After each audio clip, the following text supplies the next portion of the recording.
जगमग गांव में एक सेठ रहता था। वह बहुत ही कंजूस था। ज्यादा पैसे कमा सकते हैं करके रात में भी दुकान खुली रखता था। एक दिन रात में एक चोर भागते हुए आकर उस सेठ के दुकान में घुसा। चोर को देखते ही सेठ ने कहा, कौन है रे तू? बोलकर जोर से चिल्लाया। अरे जोर से मत चिल्लाओ सेठ जी, जमींदार जी के घर में चोरी करके आ रहा था तो मुझे काम वालों ने देख लिया और मेरे पीछे पड़ गए। अगर उन लोगों ने मुझे पकड़ लिया तो समझो मैं तो गया काम से।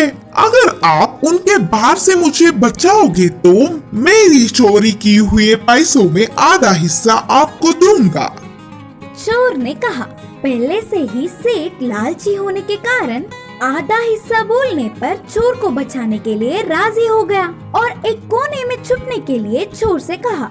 उसी रास्ते से आए हुए काम वालों ने सेठ से चोर के लिए पूछा तो इधर इस तरफ तो कोई नहीं आया करके झूठ बोला। इससे वे लोग चोर को ढूंढते हुए दूसरा रास्ता पकड़कर चले गए।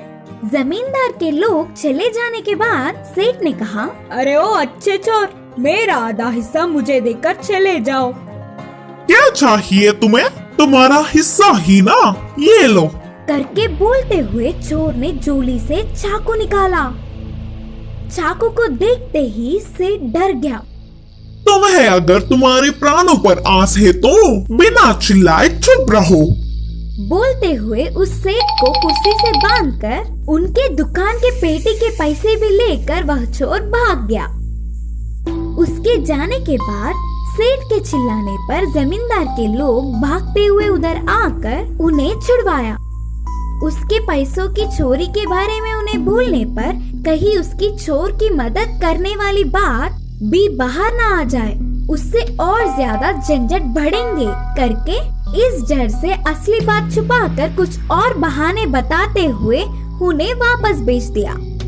फिर बाद में चोरी के पैसों के लिए लालच करने पर उसकी मेहनत की कमाई भी खो गई करके बहुत उदास हुआ।